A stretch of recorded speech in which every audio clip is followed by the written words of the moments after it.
नमो नमः. या चलचित्र सिरीजमध्ये आपण संस्कृत भारतीच्या कोविद पुस्तकाच्या कथांचे ट्रान्सलेशन किंवा अनुवाद करतो आहोत. आतापर्यंत आपण 1 ते 7 या कथांचं ट्रान्सलेशन आपण केलं. आता आपण अष्टम पाठस्य कथायाः अनुवादं प्रश्नोत्तरं च वयम् अधुना पश्यामः. बघूया आपण प्रश्नोत्तर आणि त्याचा अनुवाद. ओके. सो काव्यकथा थोडं एनलार्ज करते. पहिल्या आता आपण नैषधीय चरितम या काव्यकथेचं 2 कथा किंवा या महाकाव्याचे 2 कथा आतापर्यंत आपण बघितल्या. त्याच्यामध्ये नल आणि दमयंती हे एकमेकांना अतिशय अनुरूप वरवधू किंवा असतात आणि ते एकमेकांची वर्णनं ऐकत असतात आणि एकमेकांशी अनुरक्त होतात. नलराजा स्वतःच रूपवान, गुणवान, नीती निपुण, उत्तम असे शासक असतात. दानशूर असतात. रूपवान सुद्धा असतात. तर तसेच दमयंती सुद्धा लावण्यवती असते. तिच्यामध्ये रूप शील गुणांची खाण असते. त्यामुळे ते एकमेकांचं वर्णन ऐकत असतात, एकमेकांवर अनुरक्त होतात. आणि दमयंतीची इच्छा देवादी लोक ह्यांना पण असते. सो देव सुद्धा तिच्या आणि तिचे वडील भीमराज जे असतात ते अं, तिच्या विवाहाचा विषयी निश्चित विवाह आय मीन स्वयंवर निश्चित करतात. आणि त्यावेळेला ते इंद्रादी देवतांना सुद्धा ही बातमी पोचते तिथपर्यंत आणि ते सुद्धा तिच्या विवाहासाठी पृथ्वीवर येतात. तिथे त्यांना नलमहाराज भेटतात आणि नलमहाराजांना इंद्र म्हणतो की तुम्ही आमचं दूतकार्य स्वीकार करा आणि आमच्यापैकी कोणाला तरी एकाचं वरण दमयंतीने करावं अशी तिला प्रार्थना करा किंवा ते माझं हे दूतकार्य तुम्ही स्वीकार करा असं नलमहाराजांना इंद्र म्हणतो. आता इथपर्यंत आपण कथा मागच्या वेळेला बघितली होती. आता आपण थोडंसं एकच मिनिट त्याच्या पुढची कथा आपण बघणार आहोत. हं. अ, हं. देवैः इन्द्रादिभिः प्रेषितः नलः भैम्याः प्रासादं प्राप्तवान्. भैम्या इत्युक्ते दमयन्ती. हा भीम तद्धित प्रत्यय आहे. पुत्रार्थे त्यामुळे ढक प्रत्यय आहे. भैम्याः भीम राजाची कन्या ती भैम्या. विदेह राजाची कन्या वैदेही म्हणजे सीता. तथैव भीम राजाची कन्या ती भैमी म्हणजे दमयंती. देवैः इंद्रादिभिः प्रेषितः नलः भैम्याः प्रासादं प्राप्तवान्. म्हणजे इंद्रादी आदी देवतांनी पाठवलेला नलराजा भैमीच्या राजवाड्यात म्हणजे दमयंतीच्या राजवाड्यात आला. सह दूरतः दमयंतीम अपश्यत. त्यांनी दूरूनच दमयंतीला पाहिले. तत्र शताधिकाः सख्यः आसन्. तिथे तिच्या आजूबाजूला 100पेक्षा जास्त सखी किंवा मैत्रिणी तिच्या होत्या. ततः नलः भैम्याः सभाभवनम अगच्छत. तिथून नलराजा भैमीच्या किंवा दमयंतीच्या सभाभवनामध्ये गेला. भैम्याः समीपे काचित दूती आसीत. हं.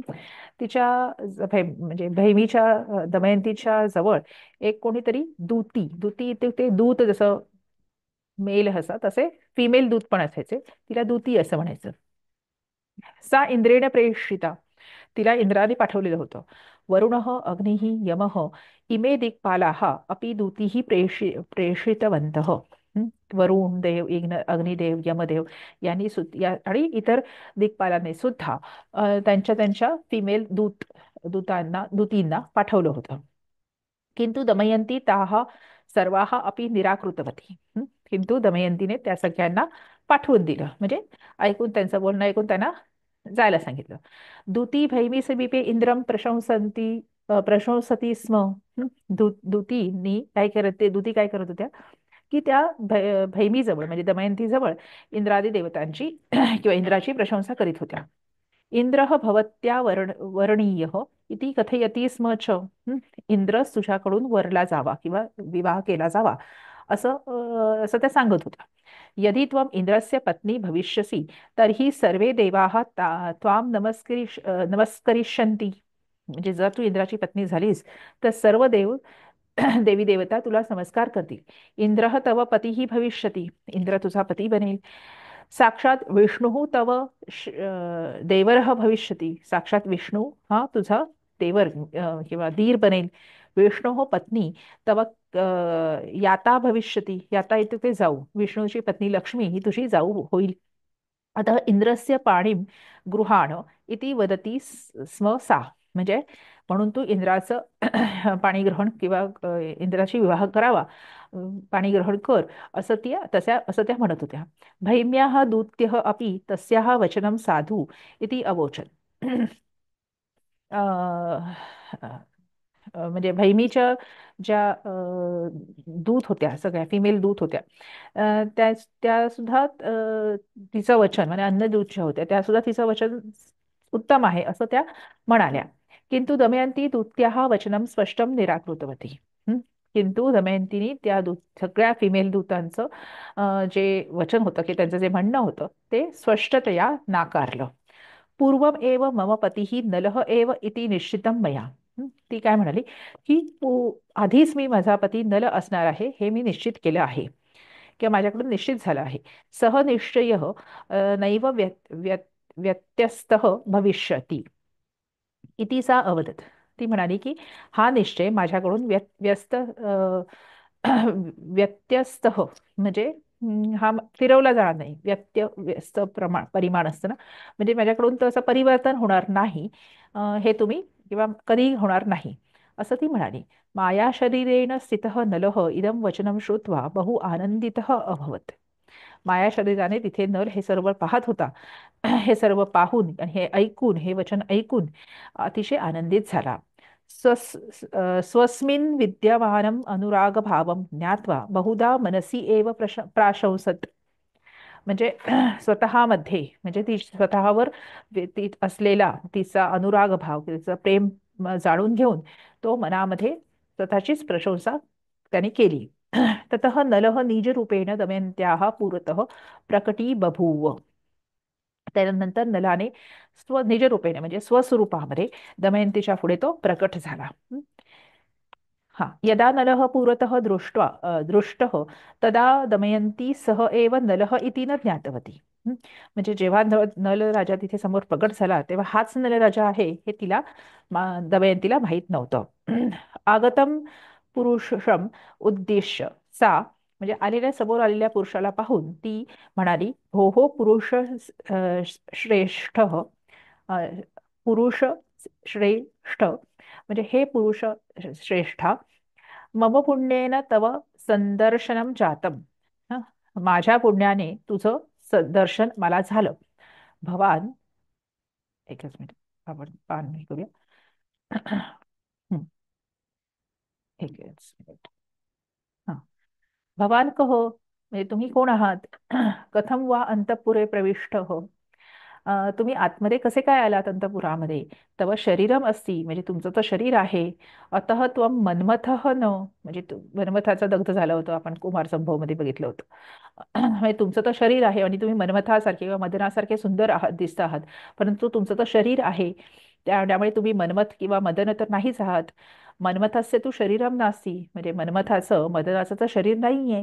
त्वम अश्विनी कुमारः अपि न म्हणजे आता ते सुंदर पुरुषांच्या लिस्टमध्ये प्रथमतः मदन, नंतर अश्विनी कुमार, त्याच्यानंतर विष्णूचा प्रद्युम्न, कृष्णाचा कृष्णपुत्र प्रद्युम्न, अशी काही लिस्ट आहे, अर्जुन त्याच्यानंतर. सो तुम्ही तुम्ही फार सुंदर आहात, तुमचं शरीर आपण आहे, त्यामुळे मदन तर तुम्ही नक्कीच नाही, तुम्ही अश्विनी कुमार सुद्धा नाही, कारण अश्विनी कुमार दोन असतात नेहमी. यतः ही अश्विनी कुमारो सदा द्वौ एव भवतः म्हणजे अश्विनी कुमार नेहमी दोन असतात, ती जुळे असतात. अतः विशेष कुतूहलेन पृच्छामी म्हणून मी विशेष कुतूहलाने आपल्यासारखा सुंदर पुरुष कोण आहे हे मी विशेष कुतूहलाने विचारते आहे. भवान कह की तुम्ही कोण आहात इति पृष्ठवती असं तिने विचारलं. दमयंती वचनेन नलः तुष्टः. दमयंतीच्या या वचनाने नलराजा संतुष्ट झाला. दिक्पालेषु दमयंत्याः आसक्तीः नास्ति इति नलेन ज्ञातम एव आसीत. दिक्पालांमध्ये दमयंतीची कुठलीही आसक्ती किंवा इच्छा नाही हे नलाकडून किंवा नलाला माहीत झालं होतं, नलाकडून ज्ञात झालं होतं. तथापि नलः निवेदयती तेव्हा नलराजा तिला म्हणाला, कल्याणी हे कल्याणकारी कन्ये, पाल्यात प्रभृती तव निर्मलान गुणान श्रुत्वा इंद्रादयः चत्वारः त्वयी अनुरक्ताः म्हणजे बाल्यकाळापासून तुझ्यामध्ये असणारे निर्मल जे गुण आहेत ते ऐकून इंद्रादी चारी देवता तुझ्यावर आरक्त झाले आहेत. ते सर्वे त्वाम एव ध्यायन्तः सन्ति. ते नेहमी तुझंच ध्यान करीत असतात. श्वः तव स्वयंवरः भविष्यति इति ज्ञात्वा ते चत्वारः अपि स्वयंवरार्थं प्रस्थिताः. उद्या त्याचं तुझं स्वयंवर होणार आहे हे जाणून घेऊन ते चौघे सुद्धा स्वयंवरासाठी निघाले आहेत. तेषां विषयं निरूपयितुं माम अग्रे प्रेषितवन्तः. त्यांच्याविषयी सांगण्यासाठी मला त्यांनी पुढे पाठवले आहे. अहम तेषां दूतः. मी त्यांचा दूत आहे. त्वम दिक्पालेषु एकम वृणीष्व. म्हणजे तू दिक्पालांमध्येच पैकीच एकाला एकाचं वर्ण कर. मम दौत्यम सफलम कुरु. माझं दौत्य म्हणजे माझं दूत कार्य तू सफल कर. इति नरस्य वचनं श्रुत्वा दमयंती. नराचं हे वचन ऐकून दमयंती म्हणाली, भोः किमिदं. अरे हे काय. भवतः कुलम नाम च मया पृष्टम. म्हणजे तुमचं कुल तुमचं नाव हे माझ्याकडून विचारलं गेलं होतं. भवान अन्यत् एव उक्तवान. तुम्ही तर काहीतरी दुसरंच सांगितलं. भवतः वंशः कः. हा तुमचा वंश कुठला आहे. तद्विषये विवरणं ज्ञातुम अहम उत्सहे इति अवोचत. म्हणजे त्याविषयी म्हणजे तुमचा वंश कुठला आहे तुम्ही कोण आहात याविषयी विवरण किंवा डिटेलमध्ये माहिती मला जाणून घेण्याची इच्छा आहे किंवा मी त्याविषयी मी उत्सुक आहे असं ती म्हणाली. नलह वदती. एकच मिनिट थोडं वर घेऊया. नलह वदती. नल म्हणाला, यदा प्रत्यक्षम एव आवाम स्वह. म्हणजे आता आपण प्रत्यक्ष म्हणजे समोरासमोर जेव्हा आहोत तदा नामकथनस्य किं प्रयोजनम. तेव्हा नाव वगैरे सांगायची काय गरज आहे. वंशकथनस्य किं प्रयोजनम. माझ्या वंशाविषयी सुद्धा सांगायची काय गरज आहे. यदि अवश्यम कुलम मया वक्तव्यम तरीही शृणवतो. म्हणजे जर माझं कुल सांगणं हे गरजेचंच असेल तर ऐक. अहम चंद्रवंशस्य एकः बालकः इति. मी चंद्रवंशाचा एक पुत्र आहे किंवा मी त्यातला एक बालक आहे. पुनः दमयंती. त्यानंतर पुन्हा दमयंती म्हणाली, दिक्पालाः मानवानाम अस्माकं पूजाम अर्हन्ति. म्हणजे दिक्पाल जे आहेत इंद्रादी दिक्पाल ते आपल्यासारख्या माणसाच्या पूजेला योग्य आहेत किंवा आपण त्यांची पूजा करावी असे ते समर्थ आहेत योग्य आहेत. ते पूज्याः एव न वर्णीयाः. म्हणजे ते पूज्य आहेत किंवा त्याची पूजा करण्याजोगे आहेत ते ते वर्ण करण्याजोगे नाहीत. इति उक्तवती. असं ती म्हणाली. तन्मध्ये दमयंत्याः सखी. म्हणजे त्यामध्ये दमयंतीची सखी म्हणाली, दमयंती नलमहाराजं विहाय अन्यं मनसा अपि न चिंतयति.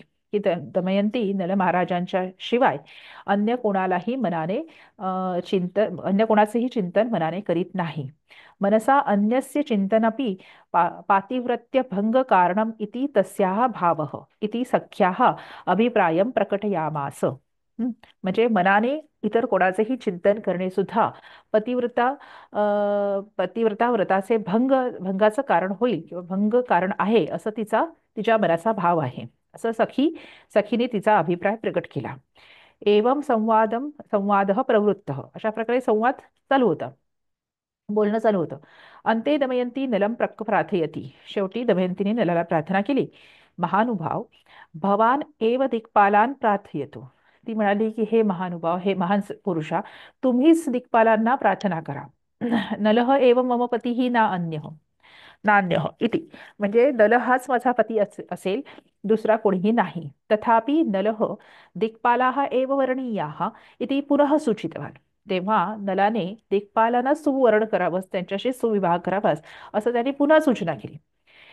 एवं यदा नलेन निर्बंधः कृतः तदा बहु दुःखिता दमयंती रुदितवती. म्हणजे अशा प्रकारे नला करून वारंवार तिच्यावर निर्बंध टाकण्यात आला किंवा वारंवार अशा प्रकारचा एक प्रेशराईज केलं गेलं तेव्हा दमयंती खूप दुःखी झाली आणि दुःखी झालेली दमयंती रडू लागली. यदा दमयंती रोदनं कृतवती. जेव्हा दमयंती रडू लागली तदा नलस्य अंतरंगम द्रुतम. तेव्हा नल महाराजांना आतून फार वाईट वाटलं तेव्हा त्यांचं अंतरंग द्रवित झालं. सह तदा आत्मानं नलः इति परिचायितवान.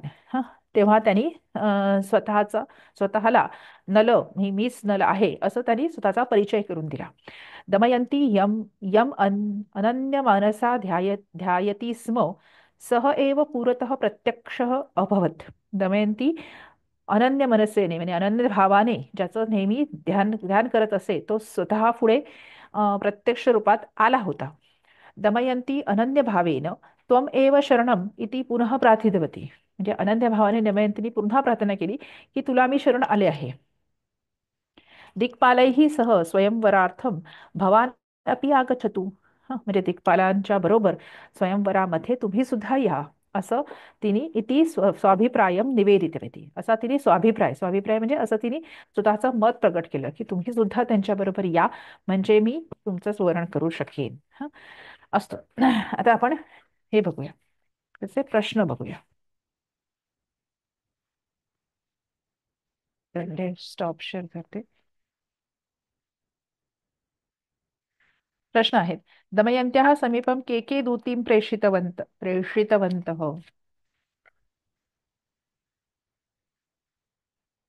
तर थोडस नेटवर्क इश्यू असो. हा. दमयंत्याः समीपं वरुण अग्नि यम इन्द्रादयः देवताः अथवा दिक्पालाः दूतीं प्रेषितवन्तः. अनन्तरं यदि दमयन्ती दिक्पालाः मानवानां कृते पूजार्हम् अस्ति अथवा पूजाम् अर्हन्ति. तथैव अतः ते मानवानां कृते ते पूज्याः सन्ति. अतः ते न वर्णार्हाः. नरः कदा आत्मानं परिचायितवान्. एकच मिनिट. हा. यदा दमयन्ती रोदनं कृतवती. यदा नलः निर्बन्धं कृतवान् पुनः पुनः दिक्पालाः एव वर्णीयाः इति उक्तवान् पुनः पुनः उक्तवान्. तदा दमयन्ती रोदनं कृतवती. तस्मिन् समये नलस्य अन्तरङ्गं द्रुतं सः आत्मानं परिचायितवान् च. अशा प्रकारे आपण 8व्या या काव्यकथेचा सुद्धा अनुवाद संपूर्ण केला आहे. पुढच्या षटचित्रामध्ये आपण 9व्या पाठाचा पुढची कथा आपण बघणार आहोत. हा उपक्रम तुम्हाला आवडत असेल तर तुम्ही या चॅनलला लाईक, शेअर आणि सबस्क्राईब करू शकता. आणि प्रत्येक कोविद विद्यार्थ्यांपर्यंत आत्ताच्या आणि ह्याच्या पुढच्या सुद्धा जर हा उपक्रम पोहोचावा असं तर तुम्हाला वाटत असेल तर या व्हिडिओला लाईक करायला विसरू नका आणि कमेंट टाकायला सुद्धा विसरू नका. तुमचे फीडबॅक्स आमच्यासाठी नेहमीच उपयुक्त असतात. थँक्यू, धन्यवाद. पुढच्या पाठामध्ये आपण पुढच्या चलचित्रामध्ये भेटू.